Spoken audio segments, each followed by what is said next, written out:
नमस्कार, मैं Satish Kumar agree advise में आपका एक बार फिर से स्वागत करता हूं। अगर आप भी अपने धान की फसल में अच्छे कल्ले लेना चाहते हैं, यानी कल्ले ज़्यादा से ज़्यादा आपके खेत में निकलें, तो यदि आप इसकी जानकारी चाहते हैं तो हमारे साथ बने रहिए। हम इसी की जानकारी पूरी दे रहे हैं, तो आप वीडियो शुरू से अंत तक देखना, जिससे आपको पूरी डिटेल से जानकारी मिल सके। और यदि आप चैनल पर नए हैं तो सब्सक्राइब करना और बेल आइकन दबा करके ऑल नोटिफिकेशन करना बिल्कुल मत भूलना। कभी कभी हम अपनी धान की फसल में काफ़ी खर्चा भी कर देते हैं, उसके बावजूद भी कल्लों की संख्या इतनी बेहतर नहीं निकलती है। तो जब आप धान की रोपाई कर रहे हो, इसी समय से आपको ध्यान में कुछ बातों को रखना है, और यदि आप इन 5 उपायों को कर लेते हैं तो बेहतर आपकी धान में कल्ले ज़रूर निकलेंगे। जब आप धान की रोपाई करें तो धान की रोपाई के कुछ समय के पहले, यानी 10 दिन के अंदर अंदर आपको उर्वरकों की पूर्ति कर देना है। उर्वरकों की पूर्ति से मतलब चाहे आप एनपीके डाल रहे हो, डीएपी डाल रहे हो, सिंगल सुपर फास्फेट डाल रहे हो, उसको डाल देना है। और जिंक में यूरिया मिला करके भी डाल देना है। जिंक की पूर्ति करना धान में बहुत ज़रूरी है। यदि आप इसकी पूर्ति नहीं करते हैं और कहीं इसके कमी के लक्षण आपको खैरा के रूप में दिखाई पड़ते हैं, तो आप कितनी भी कोशिश कर लें, कल्लों की संख्या आपके खेत में इतनी बेहतर नहीं बढ़ेगी। क्योंकि जब कोई रोग या किसी तत्व की कमी के लक्षण दिखाई देते हैं तो उसकी पूर्ति के चक्कर में पौधों को आवश्यक पोषक तत्व देर से मिलते हैं या नहीं मिल पाते हैं, जिससे सीधे पौधे का विकास बाधित होता है। और जब पौधे का विकास बाधित होगा तो निश्चित है कि कल्लों की संख्या भी इतनी बेहतर नहीं निकलेगी। क्योंकि कोई भी माइक्रो न्यूट्रिएंट्स जो होता है उसकी यदि कमी हो जाती है तो आपके खेत में जो पौधे हैं वो प्रभावित होते हैं और उनका विकास ठप होने लगता है। और कभी कभी ऐसा होता है कि पूरी तरह से ठप होकर के और वो बीमारी में भी बदल जाता है।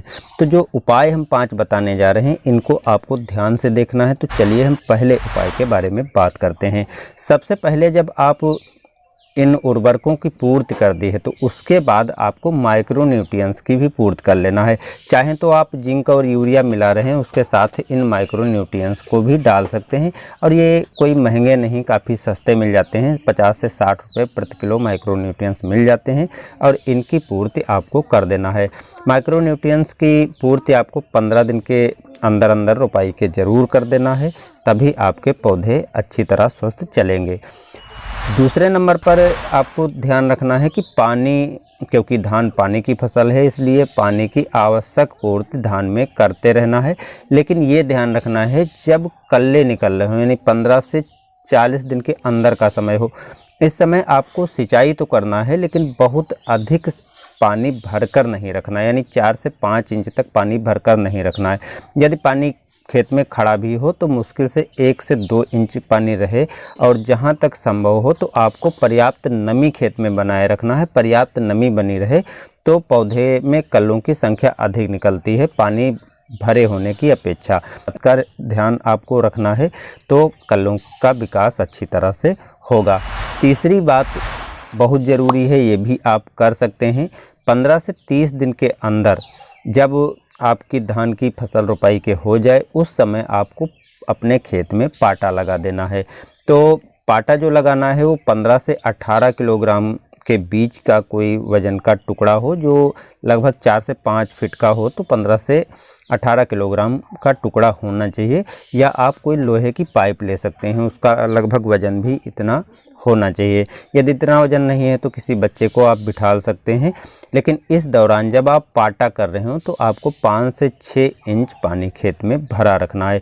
पाटा लगाते समय आप देखते हैं कि पौधा थोड़ा हिलता है, नीचे दब जाता है, तो इससे क्या होता है कि पौधे में एक झटका लगता है, जिससे पौधे के आसपास की जो मिट्टी है मुलायम हो जाती है। जड़ें जो हैं वो थोड़ा हिलने से उसमें जड़ों का विकास होना चालू हो जाता है।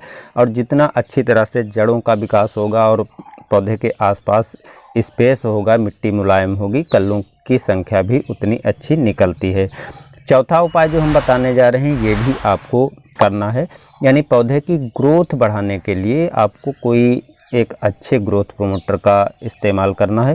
ग्रोथ प्रोमोटर आप 2 बार देंगे। एक तो रोपाई के 10 से 12 दिन पर पहली बार देना है, 15 दिन तक समय हो जाए तब भी कोई बात नहीं। दूसरा जो स्प्रे करना है वो 35 या 40 दिन पर ज़रूर कर दें। तो ग्रोथ प्रोमोटर को भी आपको देना आवश्यक है।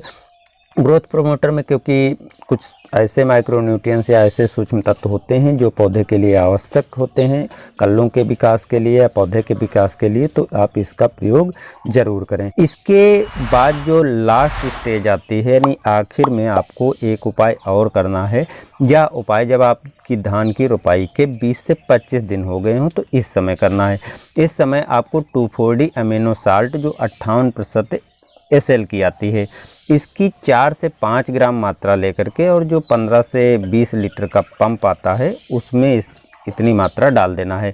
यानी यदि 1 एकड़ में यदि आप डाल रहे हैं तो 25 से 30 ग्राम मात्रा ले लीजिए और उसको किसी ऐसे पानी में घोल लीजिए जिससे आपको 8 से 10 टंकियाँ बनाते बन जाए, और उसके साथ मिला करके स्प्रे कर देना है। इससे जो है यह एक ग्रोथ बढ़ाने का काम करता है, क्योंकि पौधे की जो एक्स्ट्रा बढ़वार होती है, अतिरिक्त बढ़वार होती है, उसको रोकने का काम करता है। और जब अतिरिक्त बढ़वार रुकती है तो पौधे में नए कल्लों का विकास होता है। तो ये तरीके आप भी अपना करके लाभ ले सकते हैं। धन्यवाद।